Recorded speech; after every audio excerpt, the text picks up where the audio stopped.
Hi, welcome to this week's live episode of the Wellbeing Show. I'm your host, Noel Mcdermott. It's the 9th of March at 9 p.m. UK time, joined by an amazing guest who's been on before, and I'm so happy that she's back, Dr. Dominique Thompson, and I'll start chatting with her soon. But just if you listen to this live, you're welcome to join us. You can drop me a line on WhatsApp. My number is +44 7506 319 745, or we'll be scanning the airwaves on the various platforms we're streaming live on YouTube, etc. And see if you put any comments there. It'd be lovely to hear from you. So do feel free to join in. We're going to have a pretty broad-ranging conversation, but also, it's going to touch upon current affairs as well, I'm sure, because there's a lot going on in the world at the moment. And with that, I'm done. Let's say hi to Dominique. Hi, Dominique. How are you doing? Hello, Noel. Hello. Thank you for having me back. I think the last time we met on the show, we were in human form in London. It's been a while. Actually, it wasn't it? Yeah, I know. That's extraordinary. Sort of what happened in those days? I can't remember them. It's like trying to remember the days before mobile phones. Well, we travelled and we stayed in hotels and we went to a radio studio and didn't you? That's right. Almost close together. It wasn't very socially distant. In that smelly studio, that grotty, smelly studio in the basement of that building in the middle of town. So, right, blimey, that was a long time ago now, wasn't it? Yeah. A world ago. Well, welcome back, and welcome to my living room. This is where I live, by the way. Lovely. Yeah. So it's really lovely to have you on. I'll just do a brief introduction for people who don't know you. Dr. Thompson was a GP. I still guess qualified as a general practitioner in medicine, although not practicing currently as a GP. Yeah, that's right. But with a background of specialism in working with young adults in higher education, universities. And you spent many years doing that and working with these young adults who are transitioning to independent living in universities and all the issues that brought. And were you still practicing during the pandemic? Or had you moved on to the consultancy? You now run a consultant training around. So I was a consultant already, working with universities and other organisations around young people's mental health. So with the pandemic, I went back and started vaccinating. So every week I was doing vaccine clinics all over Bristol, basically. That's right. All medics were shanghaied back into the NHS at that point, weren't you? Sort of like... We went voluntarily in that sense. Yes. Some of my mates weren't that voluntary. They got on with it. They were okay. They had good news. Some of the people that had been out of practice for a while were a bit like, hang on a minute. Yeah. I can't even remember what a needle looks like. It was a bit weird, but it was good fun. It was good to do. Yeah, that was it was extraordinary time. So so you were still practicing GP last time we met. You just written How to Grow a Grown-Up, I think, which is got to be the best title for a book ever. I mean, come on, it really is, isn't it? It's absolutely How to Grow a Grown-Up. That's just brilliant. Thank you. It came to me at 2 a.m. one night. I've got it. Anyway, what have you got? No, don't give it to me, whatever it is. Well, the thing is, I suddenly thought of it, thought I must do that, wrote it down in the middle of the night as you do. And when I woke up in the morning, I went, what on earth does that say? That's right. I forgot I'm a doctor. I can't read my handwriting. Yeah. Great. Well, I remember reading the book back then because you gave me a copy very kindly, which I've passed on to somebody I thought it was more helpful to, and being really struck by the work. But maybe we can just go back a little bit in time and get to know you a little bit then, for people who may not have come across you. So you're started out as a GP. That was like in the family, or is you were the first one? No, I was the first in my family, but I always wanted to be a doctor. I knew that. Right. I mean, even when I was little, like 4 or 5, I had my little nurse's uniform, and in the 70s there are photos of me with my little red plastic case. Right. So once I'd finished fixing all my teddies, I decided it was probably worth trying to actually go to medical school eventually. So general practice, I was doing that for nearly 20 years, really. You know, so in the NHS at the beginning, you all do the first few years a bit like we're seeing on the TV with "This is going to hurt." That is all too familiar. Right. And then I went into general practice, but very quickly I realized that all the bits I liked were related to young people's health. So that's how I ended up doing university medicine. So, and what drew you into general practice as opposed to going off and cutting off people's legs or something? I think mainly because every 10 minutes is something new, and you never know what's going to walk in the door next, and you can get to know people longer term as well. You know, it's not, you know, they're in, they're out, and then you never see them again or whatever. So yeah, I think those were the general things, the variety. But like I said, I did still quite like a particular type of general practice around young people. Yeah. Okay. And so you were meeting, I guess, young people in your practice, and that led you into thinking, well, I like that.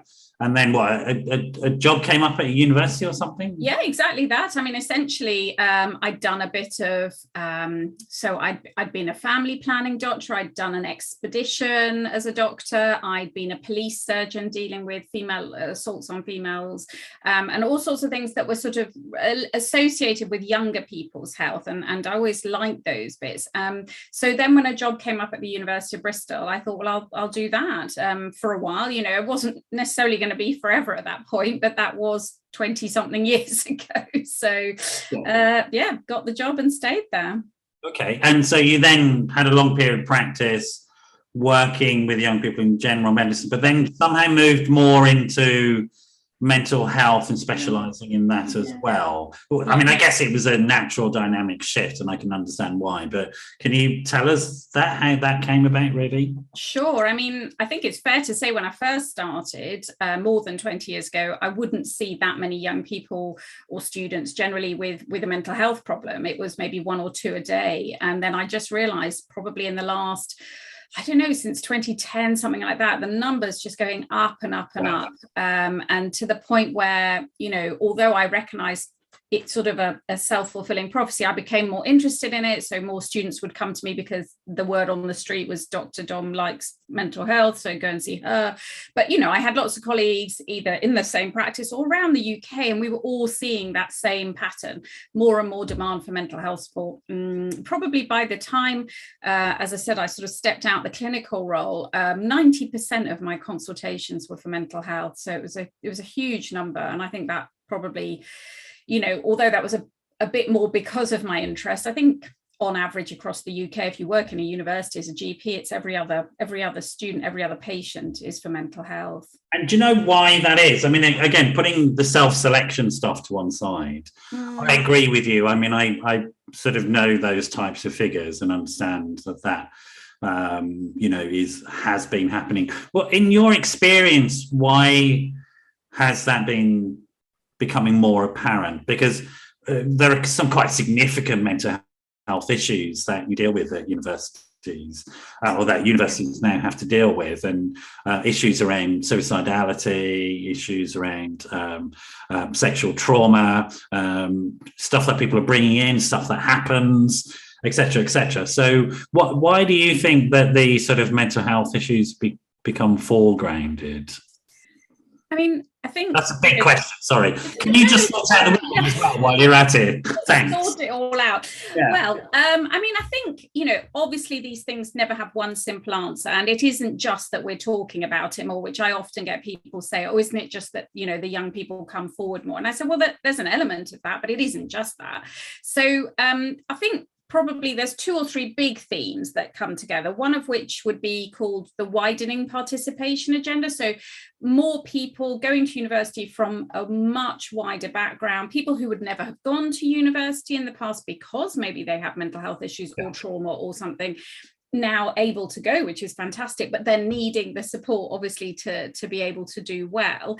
And then on the other side, another big theme really, is one I actually have talked about in one of my TED talks. I did a TEDx talk called What I Learned from 78,000 Consultations with University Students. I remember that title as well and being very impressed. So your ability to come up with catchy titles is really quite impressive. I'm probably, I've been in the wrong game for 20 years. I should have been an editor at The Sun or something. So basically, I was noticing more and more impact of the competitive world that they're living in, this comparison and constant competition about everything they do, and never feeling like off duty. It's 24/7. So there's a whole, of that aspect as well for young people now. So, I mean, there are lots of themes, and, we can talk a bit more about them, but a sort of mini theme was that I think perhaps I'd noticed parents being more involved in a way that was it's very caring and it comes from a really good place, but was perhaps not allowing their young person to be as independent and develop their kind of own skills for dealing with the ups and downs of life, basically. So they were arriving at university and not always as prepared for how, challenging it can be. So there were lots and lots of themes, some big, some small, and I think they have kind of created this perfect storm and that's what we're seeing. And then, of course, as you said, there's things like trauma, sexual violence, other things as well going on. Yeah, and I mean, I think that issue as well about the broadening base is quite significant, because we've gone from a situation like when I went to university, there were maybe 20 people in the UK, and now it's a significant proportion of the population go. So, of course, the types of issues that, and also the competition amongst universities to bring people in and say we've got these services, etc., and then having inclusive services as well, which encourage people to come forward and talk about issues. I mean, to some extent, they were there anyway, some of these things, but they were just pushed aside and not really sort of, and people would hide them and they would come out in other dysfunctional patterns. So yeah. And we haven't talked about alcohol, drugs, money problems, all of those. They've been around a long time. So I was kind of just quite interested by some of the newer, perhaps newer factors as well. I think it's interesting, and I'm quite intrigued because I know this is a thesis that you've had for some time around this notion of young people not being equipped to deal with stuff and then being overwhelmed in situations like universities. And that's a simplistic way of saying it. Do you mind saying a bit about that? This is sort of, you've looked into this quite a lot, but what was it that you were seeing and noticing? And what sort of consequences was that sort of coming around? That was really the genesis of the book, wasn't it? No, absolutely. I think I'm very careful to differentiate between what I'm not saying is that there's something lacking within young people themselves. And I don't think you were saying that either, but I'm just very clear that this is not a conversation where, they're not tough enough or any of that. I think the culture has shifted around them. And what is perhaps a challenge is that they are not as prepared as they might be for some of those challenges that come along. And that's probably because we have a generation of parents, my generation as well, who want to do their best and want to help, but they're kind of doing it for their kids to make life easier so that they can focus on their work or get to where they need to be. But, rather than letting them deal with developing independence, doing stuff on their own, getting it wrong, risking failing an exam, finding their way to school without a bus, basically not being driven there all the time, all those little things that, come from a good place. The parents want the best for their kids. They want them to do as well as they can. But it perhaps means that some of that independence that would have happened in previous generations just didn't happen. So by the time they arrive, in a new city, doing a new course, meeting new people, there is a sort of a shakiness around that, perhaps that might not have been there 20, 30, 40 years ago, with a different generation of parents before who were probably more hands off. And it's not to say one is better or the other, because there are pros and cons of being involved. It's how we do it. So I guess that's you're right. That's where the book came from, because I wanted to make sure that as a parent myself now, and my sort of fellow parents around me, we all had the right information for what we needed to be doing now with this generation in the 21st century. And I kind of thought, well, I don't think I know. So, it's not that surprising. It doesn't always work out very well. I think one of the things I observe, and I observe it partly as a parent, thinking about my own boy, who's 11, and I'm sure he won't mind me saying this, but he can sort of beat me up when he's older if he does. But he has ADHD, so he's wonderfully neurodivergent, and so he needs some support and some help around these things. And I remember having a conversation with his school that went something along these lines.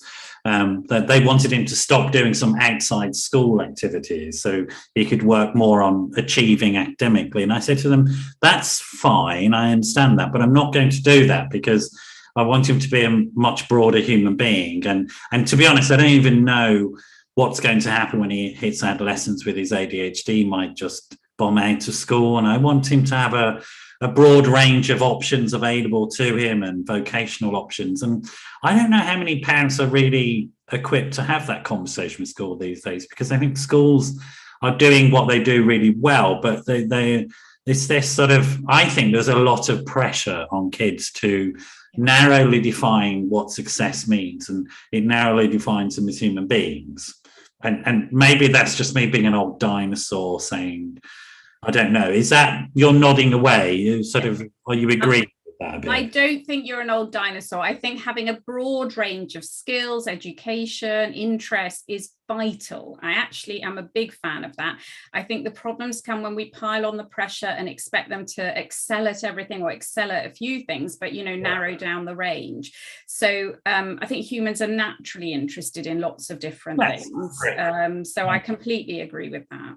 So, I mean, I think my sense is I haven't worked at university level with young people for a while, but certainly the young people that come to my practice, I'm still practicing, or I have a company, I provide mental health services via my team to young people. And certainly I'm seeing a lot of young people struggling, but one part of their life is fantastic. They're getting great results at school, but then as a human being, they're falling apart, they're imploding, and they're over anxious. All the eggs are in one basket. Yeah. It's all this stuff. And as a mental health professional, I'm going, well, let's slow down. What I want you to do is start making friends. I want you to do these activities. And they're going, what do you mean? I've got to go and do my exams. It's like, no.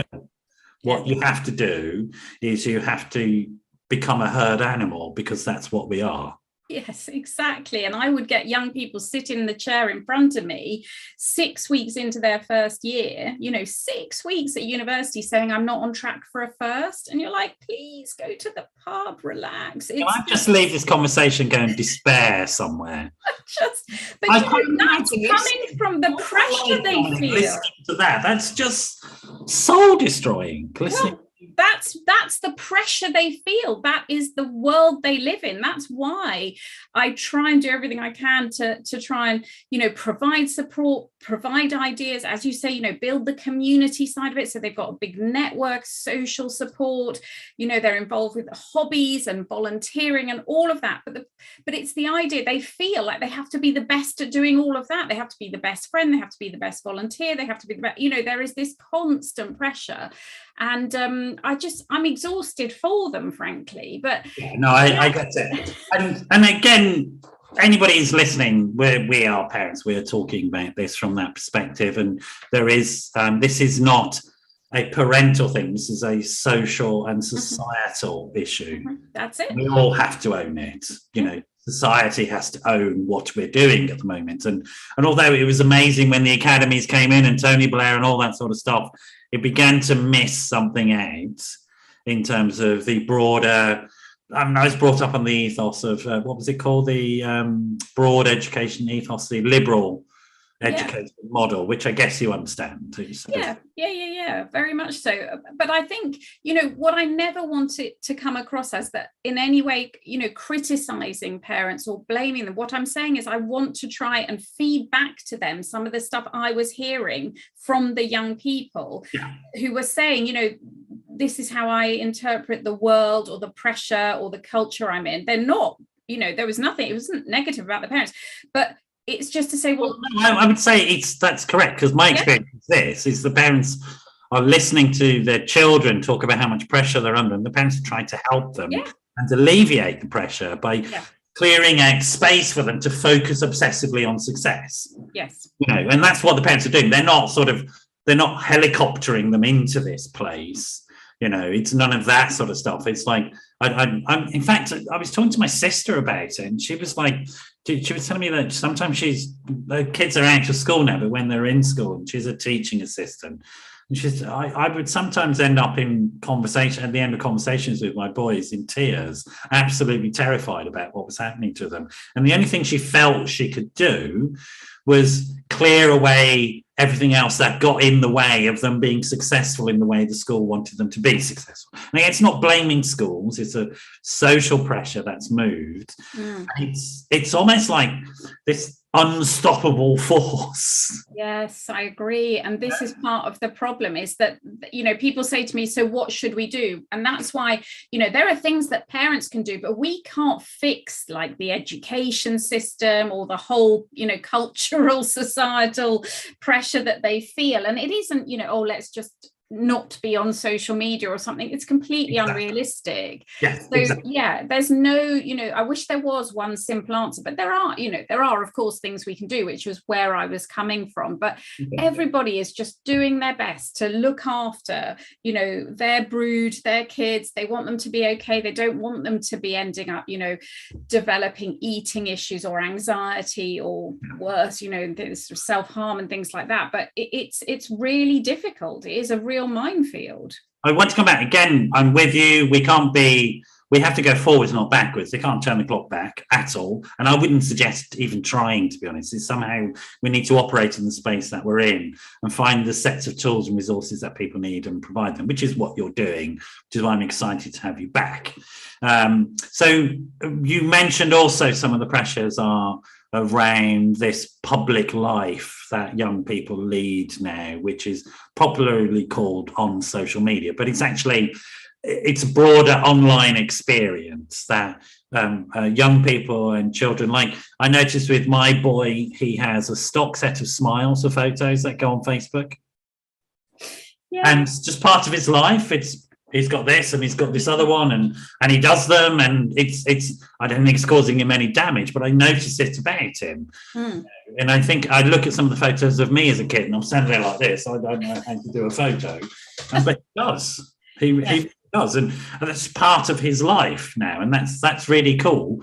No problem. But this sort of public exposure, this I'm out there all the time, is something I think that young people experience in a particular way that I don't. And is that something that has emerged in your work as well as a theme with the young people that you're with?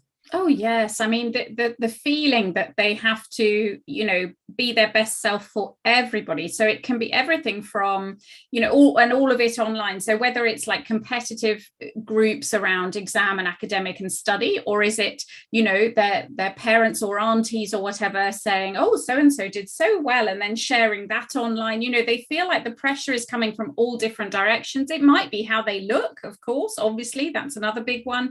So in so many different spheres, they feel like their online self is never off duty, and it always has to be. I get that. I understand that, absolutely. And in that sense in which, because it's almost like a new function, new psychological function. There's a bit of my brain is attuned to somebody taking the photo that's going to put me on some sort of social media platform, or I'm always looking for that, and And so I think it is a very significant and important. And now again, I'm not saying this, and I know you're not saying it to trash these platforms, because there's so many positive things that come from it. So, and a few weeks ago I was sort of talking about this, but I was sort of doing some stuff around gaming in the media and stuff like that. And gaming gets a really bad rap. The vast majority of gaming is positive. It grows white brain matter. This. It grows white brain. It doesn't rot the brain. It actually is probably going to be a cure for some of the significant neurological problems that we've got in older age, in fact. And it's also very social. My boy, when he plays games, he's on multiplayer platforms. He's got his mate literally sitting next to him, and they're arguing about killing each other online. And their friend from school is in another building somewhere over in the city, and then they go and talk about it at school. So it's like you can't take this stuff away because you're taking away his whole social life and all his mates and everything. It's like ridiculous. No, I work with him, so he learns the skills to manage it, and he is something. He's doing very well. Don't tell his mum I just said that, though. It's between us two. It's between us. It's not a live show. Oh no, that's it. I'm going to get a kick in.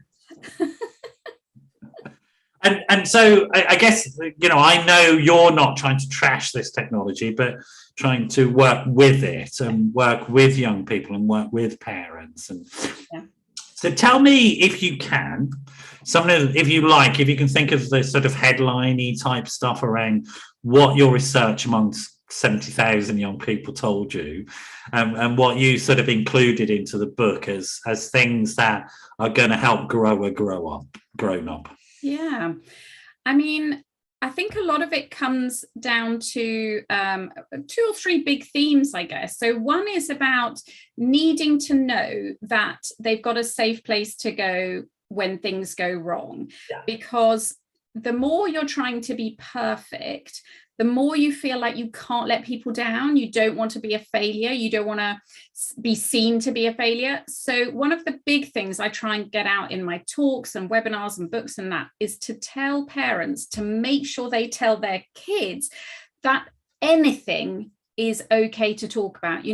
We think they know that, but actually when things do go badly wrong and they hit rock bottom and they feel trapped, or things can't get any worse, which is where we do not want them to be, but that does happen.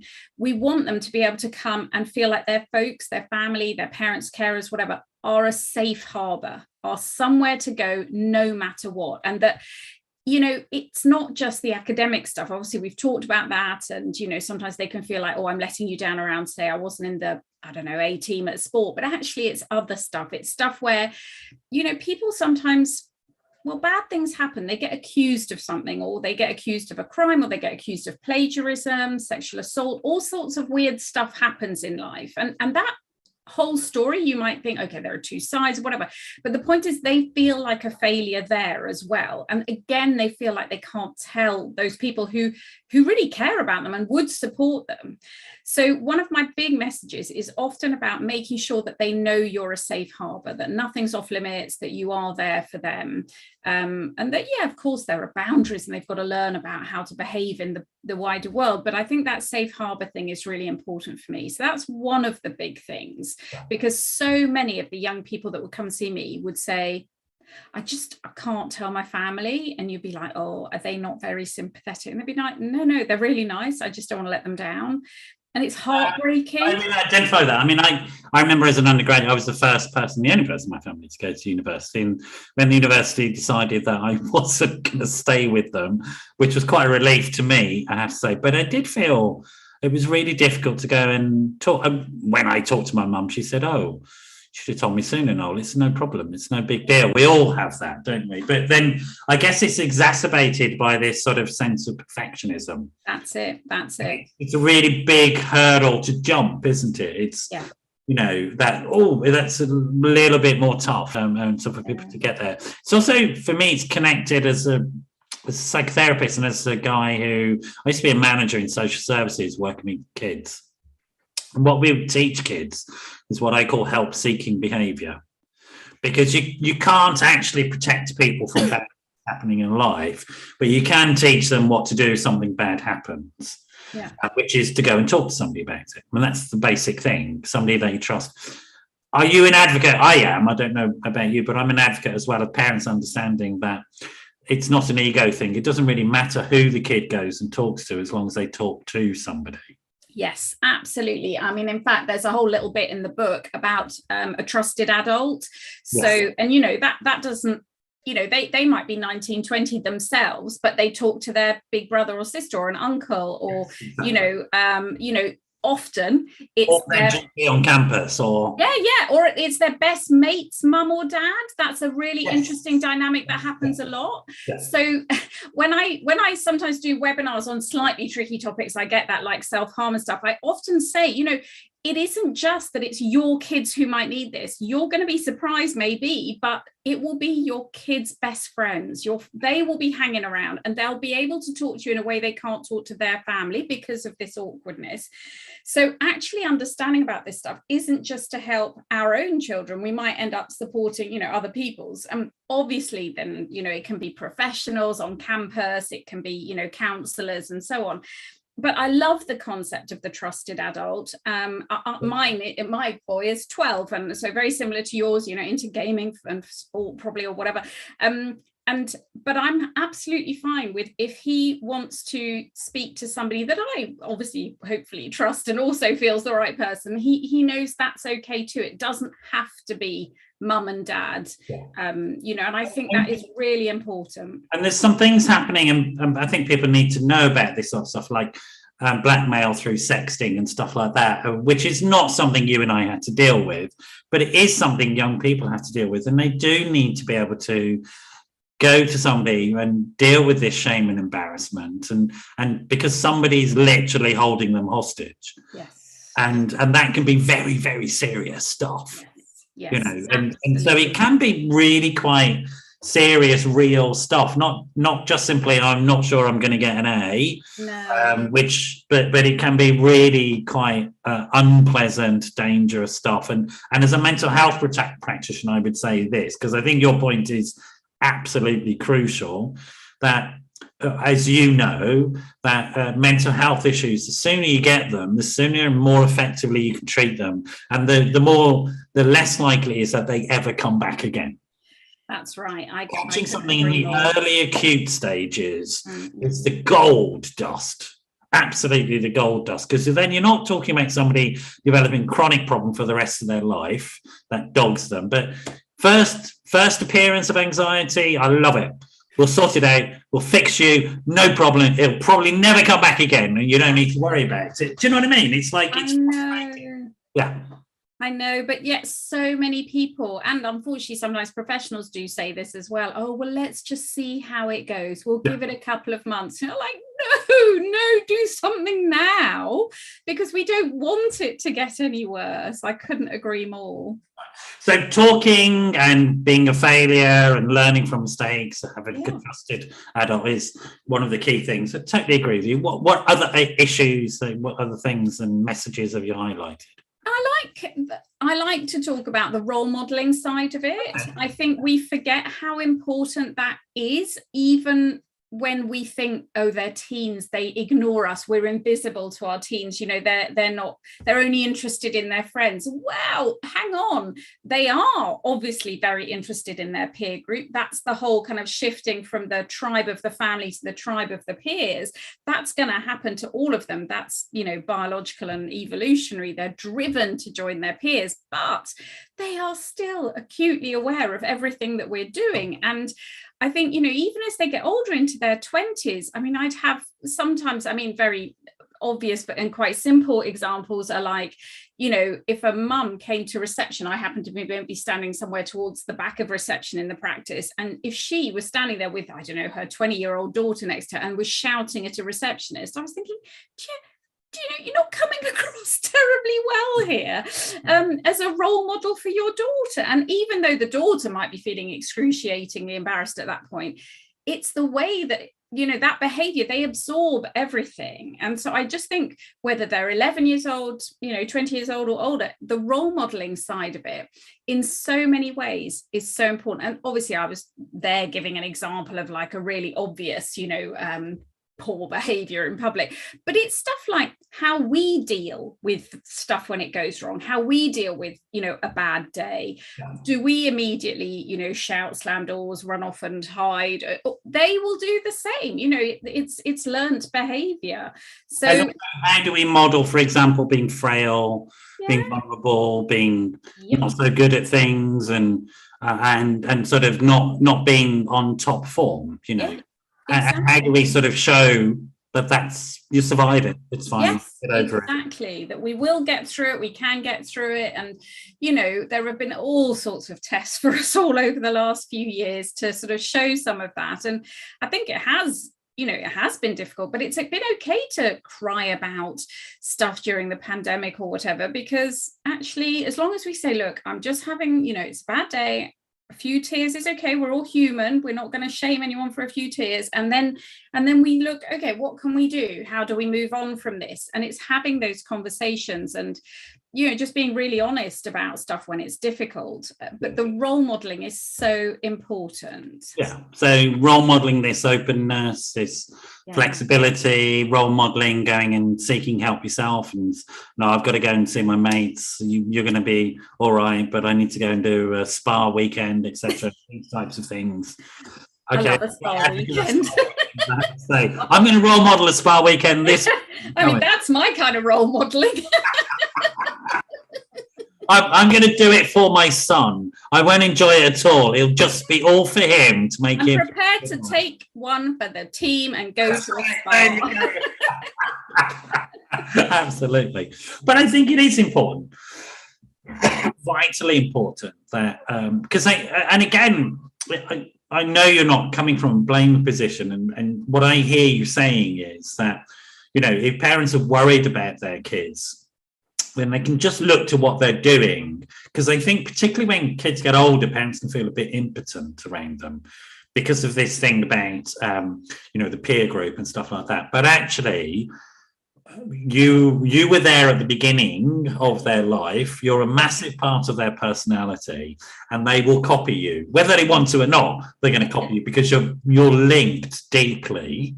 And if your kids are having a problem, you can model how to deal with it, the openness, the resilience, the reliance on friends, the phlegmatic approach that it'll be okay, no matter what you feel, because you might be inside panicking and go, oh my God, it's the end of the world.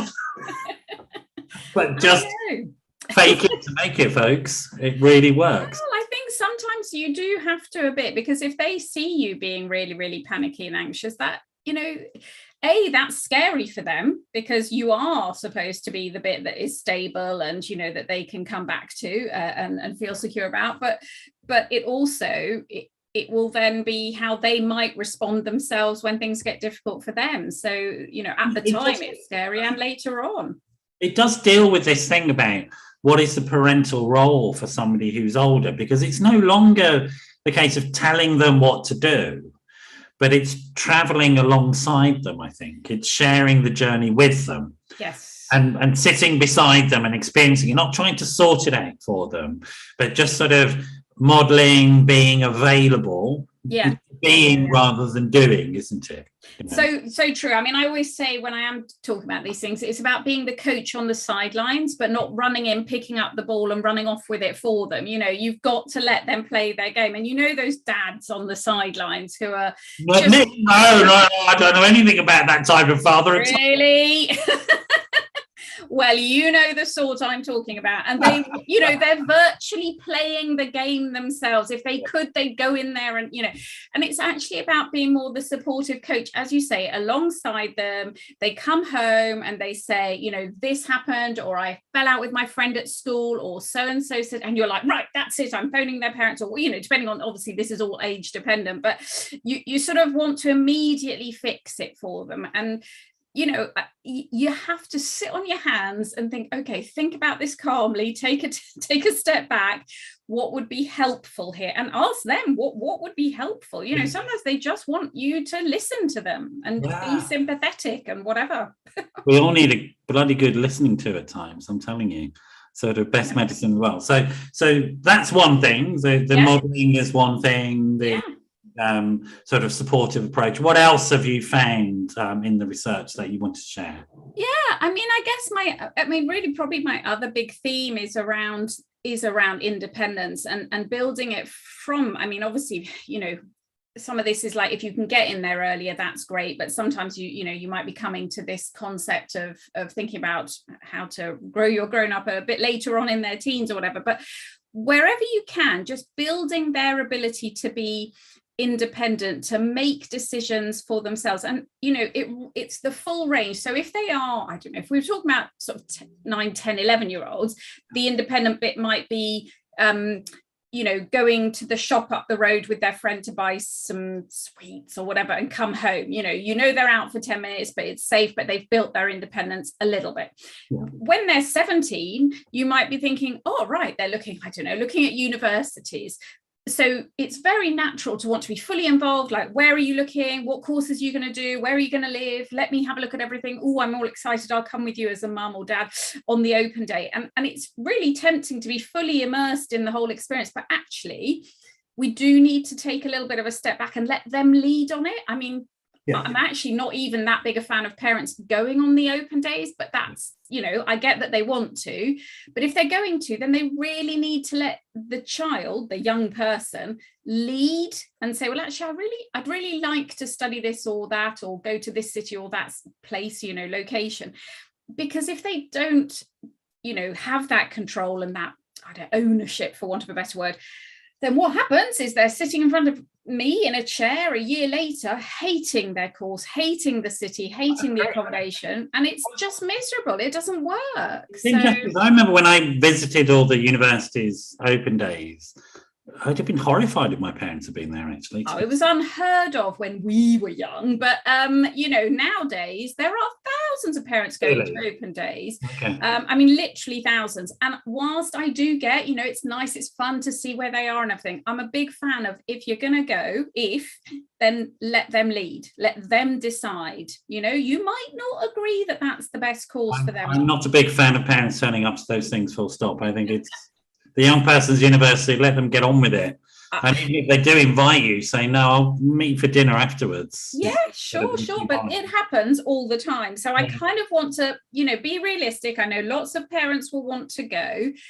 And that's why I guess as I said, I'd rather the young people went in groups as peers, they went off and they explored and they had a look around themselves. But, if the parents are going to go, then just let them. No one's making me think about my boy, again, he will kill me at some point talking about him like this. I'm really sorry. I love you, but you're just a really good case story. Oh, bless anyway, and sort of last night, he lives in France with his mum, so I go and spend some time with him. And one of the joys of my life is not just doing the holidays, but, doing the mundane stuff. So when he's at school, and I love being there for those.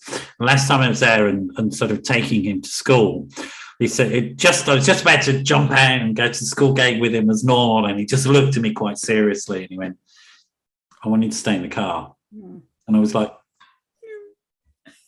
and I went to talk to his mum about it, and she burst out laughing. She said, a long time ago, I decided to stay in the car because I'm not giving him the opportunity to tell me not to come to the school gate.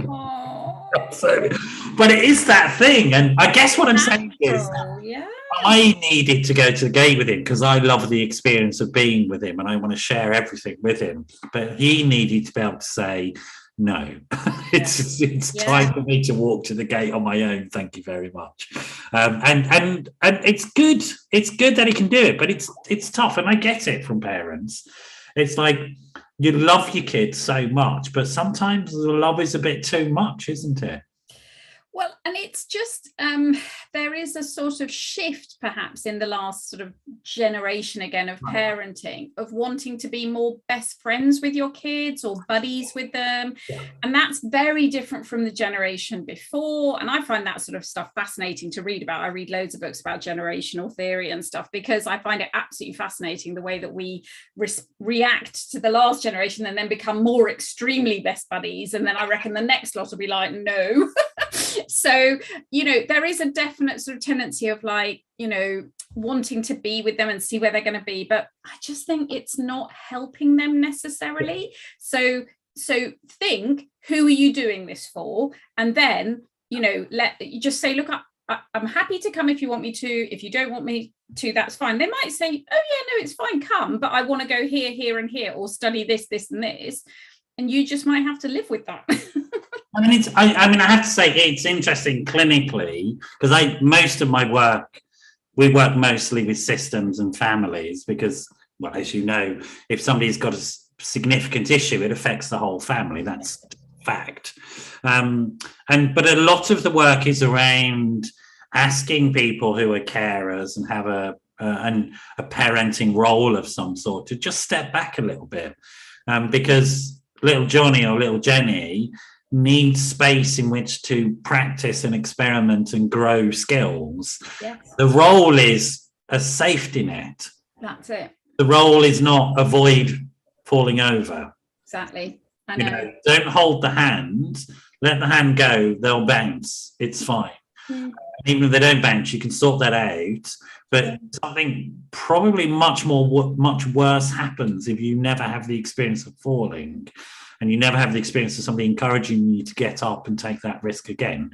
That somehow there's something quite difficult happens for young people. And I see it sometimes, it's a sort of extreme example, but I see it in the families of people who have like lots of wealth and privilege, and they have things done for them, and the simplest tasks become almost impossible to do. They're emotionally unavailable, unreachable. They can't do it because it creates so much anxiety, having to do the simple tasks. And I guess there's a little bit of that going on. Like going to university and having to organize your own meals and have your own budget, sort out your own bills. If you're having to do that all in one go, and you've never been gradually exposed to any of that stuff prior, which seems to me what you're saying is happening, then of course that's going to be a real shock, isn't it? It's really stressful. It's really stressful. So you're having to learn to be a good flatmate and a new friend,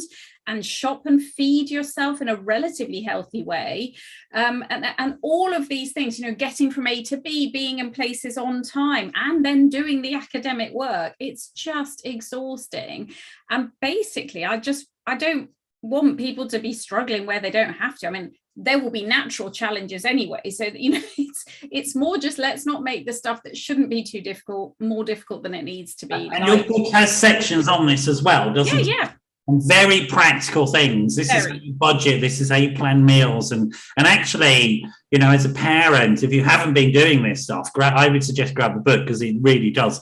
I love the way it's organized, because it's organized in the types of experiences you're going to get as you go through the university. It's almost like chronological, right? So you've got Freshers Week, and here's the thing about Freshers Week, and then you've got this, and then you've got that, and it's like a really practical handbook on that level. And I would suggest any family which has young adults who are thinking about going to this type of environment, now it's going to be like that rather than on Zoom, of course. Hopefully. It's a whole different world when it's just on Zoom. But that it would be a really useful investment now, before they go, and to go through it and gen up on this stuff and start thinking about people having an action plan to learn this stuff. And maybe in the family, give your young adult the experience of running the house for a week or something like that. You really play with this stuff, I think. That's the thing. You can be quite practical. I mean, we wrote the book, me and my colleague Fabienne, because we're both mums of boys who are about to be teens, and we want them to know how to go through. We want to be able to support them through the teenage years in a useful and practical way, and be ready for what's coming up. But it's suitable for parents from anywhere from 12 through to, as you say, into their early 20s who are at university. The key is all about these themes with lots of practical suggestions. So like you say, it might be that you say, right, Wednesdays is their evening to cook, and that they decide what they're going to buy and what they're going to cook and how they're going to cook it, and deal with everybody going, oh, lovely goulash again. Love a goulash. No, but that's the thing, isn't it? And I just think that's what's so important. And people obviously will have to go with what's age appropriate for their child. They know their kid best. I know that. I mean, God, honestly, I've had this. So Jack is now year 7, but last year in year 6, when they were eventually back at school, last year from September, he was getting the bus on his own to school there and back in year 6, and he was the only boy in his year going without a big brother or sister, just on his own, walking to the bus stop, getting there. I had so many people saying, but can he do that? Because of course he can do it. it's only in this day and age that we look at that as something surprising. Yeah, because in the 70s, everybody walked to school in primary school. I know, it's one of my bugbears. I mean, this stranger danger stuff is nonsense, because you and I know as professionals in the field that we are more at risk from people we know than we are from a stranger walking down the street. On every metric, it's exactly the same. So for sexual violence, it is always somebody you know, 99.9%. Same with harm to children, it's always somebody they know. It's not a stranger on the street. But somehow this stranger danger thing has taken over, and it terrifies people, and sort of not. I know exactly why it's taken over. I'd totally point the finger at the media for this. End of story. They should be themselves. End of, beginning, middle, end of conversation. But I'm always telling to parents, it's not true. There are no risks in that sense. I mean, I think there may be slightly more in other countries that are more violent, but in the UK. Oh yeah, but I'm just looking in our environment. We live next to a park, so the park's literally behind our house. You don't even have to cross the road. You walk up 5 houses and into the park. And at 8, 9, he'd be going up there with his football and arrive in the park to kick a ball about with his mates. I could see him from my window. I could see him from the kitchen. And then about 10 minutes later, there'd be the doorbell, and he'd be standing there with the ball, and some dad going, he seemed to be in the park on his own, so I brought him back. He'd be like rolling his eyes. Poor Jack. He was just rolling his eyes like, I was just kicking a ball around. And I get where people are being very careful, but we have to be able to build that independence, that it's okay for them to explore and do new things in a relatively safe environment. It's what my husband always calls secure insecurity. It's like he's going to the park, but we can still see him. And it's that sort of thing. Yeah, sorry, one of my kids messaging me saying thanks for the meeting. Come and get me from the park. Yes, God. I've just got home. I've just been brought back by 3 police officers. I thought I shouldn't be out my own. Oh, hello, officer. No, I get it, and I think that's. And again, we can't turn the clock back. People have this fear. We can only reassure them that it's okay. Yeah, the world hasn't changed that much since sort of when I was. I mean, I'm going to say something that's really annoying here. Like literally, me and my brother would be sent out in the morning by our mum with some sandwiches, and there was an expectation we wouldn't come back until the evening when we were hungry. Yeah, and that's in fact what I write on page 1 of the book. Yeah, on page 1 of the holidays. That's what we did every single day. Yeah. And that was absolutely fine. Nobody judged that, and I think there's a lot of, as well as pressure on young people to perform, similar pressure is on parents these days. And I think parents are very, very worried about being judged, being found wanting, and there's almost sort of like this fantasy of, the SAS social services are going to come crashing through the window. Yeah. I've worked in social services. It's nothing like that, folks. No. Never under any circumstances would that be the case. In fact, most social workers I know, in fact, all of them would be arguing exactly what you and I are saying. Yeah. Give your kids more freedom. Give yourself more freedom as a parent to allow your kids to fall out of trees and break bones, and because they'll be all right. I promise you, they'll be all right. I know. We're sort of coming towards the end, and I want to do 2 things. I want to quickly catch up with you about sort of what the pandemic did, and I mean, we haven't got that much time, and also with the war that's going on at the moment and how that's impacting on young people and mental health and ourselves. And before we finish, I also want to make sure people have details about how to get hold of your consultancy and the services that you provide. So we've got 7 minutes to do all that in. All right, no problem. Pandemic, war, let's do it. Let's go. So obviously, the pandemic did have a significant, huge impact on young adults going to university because it shut them down. Yeah. And what's it like? What was it like? How were young people affected by this stuff, and what's it like now? Can you give us some headlines on that? Yeah, no, absolutely. I mean, the main headline is that the pandemic was a disaster for the physical health of older people in general, I'm generalizing, and a disaster for the mental health of young people. Yeah. So, I mean, those are the big headlines. If you were going to university, it was just disastrous for the vast majority who had to learn online. They didn't meet new friends. They didn't have that whole experience. And so now when they are starting to, be back in campus and whatever, I'm talking to lecturers. I was at a university on site last week for a project, and I was talking to people, and they're saying the problem is we've got first years who are acting like first years, it's all exciting and falling over and meeting people and stuff, but we've got second years and third years also acting like first years, so it's carnage. Absolute carnage, because none of them have had the experience, and some of them third years are super lonely, never met anyone on their course, don't have any friends. It's heartbreaking. I spoke to a student about 2 weeks ago, because part of my projects, and he's on his year abroad in Poland from his bedroom in, I don't know, Hertfordshire or somewhere. It's a nightmare. He's not, he's studying at a Polish university from wherever his bedroom is in the UK. It's just not the experience that generation needs. That's so sad. I know. And I know, there are worse things going on or whatever, but it just has been rotten for them. So I think, the great thing about this generation, I always think, and this is about being young, not so much, any particular, I'm not talking about Gen Z so much as just being young, is there's always hope, always optimism. We'll do that next year. We'll go this summer. We'll do this, that, and the other. And they bring this enormous energy and positivity, and they have a laugh about it as much as they can. But on the other side, we have seen this huge rise in really difficult mental health conditions. So self-harm, eating. That's been my experience. It's almost like there was always a spectrum of people. They existed on a spectrum from people who were right over here, fine, never going to have a problem, to people moving in the middle, which if things went really pear-shaped, they would move towards falling off a cliff.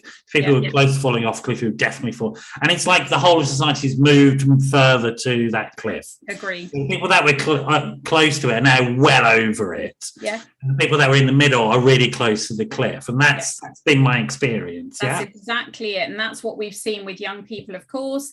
And so my friends who are GPs working with students at the moment are dealing with just enormous numbers of really difficult situations. There's no quick fix. It's hard to get the therapy.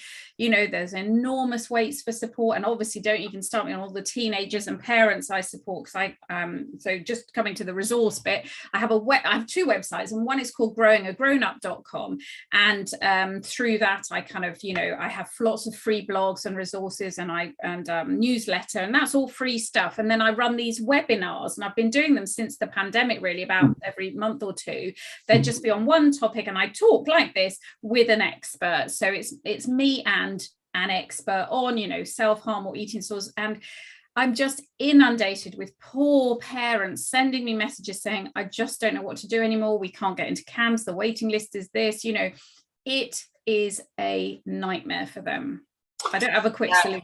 We're not going to have the conversation with CAMS because that's a long one. No. Just saying, I really feel for them. Historic problems with CAMS. So it's, but at the moment, I think CAMS would be a war zone. For people who don't know, child and adolescent mental health services. But there have been historic problems with the way it's structured and all and stuff like that. And I'm going to be a bit of a cheerleader for the government, because they introduced a policy for school-age children of providing mental health services to the schools, as opposed to waiting till a referral to CAMS. And I think that's, as a model of mental health practice, that's much more effective. So it's where it's needed, it's preventative and all that sort of stuff. And it follows the model of things like the place to be. They're embedded in the school, and that's what you need, really. For universities, that hasn't happened, and something like that needs to happen, to be honest.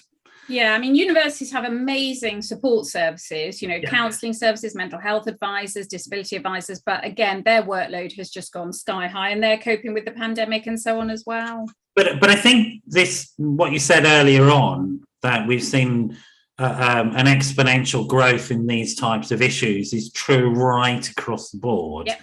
And as a society, we need to recognise that truth and respond to it. you know, and respond to it with appropriate services. And what I like about the way you approach things is it's not about pathologizing this stuff and saying, well, what you need is a psych intervention. It's not. What you need is this broad life skills. Yes. And I would totally agree with that as a specialist mental health professional, that's where you start. Yeah. And then you might need somebody like me to add in, but it's this broad-based approach is really what's lacking. And that's lacking in, like, I have patients who are from the mental health system, and great, their medication's okay, great, the CPN is there, but there's nothing else in their life. I know. Just like, well, I'm sorry, I don't understand how you expect this person to be well. You've got an absence of symptoms, okay, but that's not being well at all. Being well is this broad-based life where you've got good people in it, you've got meaningful activities, you've got purpose, you've got engagement, you've got connection, you've got things to do, things that you achieve. That's what being well is. Yes. And I try and do everything I can with all my different bits of work so that young people will feel and function well. Yeah. And if I can support their parents or their teachers with all my resources, then I'm happy, really. Yeah, and I think you do. And I sort of would push people towards Dom's website. It will be up there now because James will have done it. I would encourage people to buy the book, How to Grow a Grown Up. It's a great, it's just so practical. It is. It's just like, it's like reading stuff by Steve Biddulph. I don't know if you know him.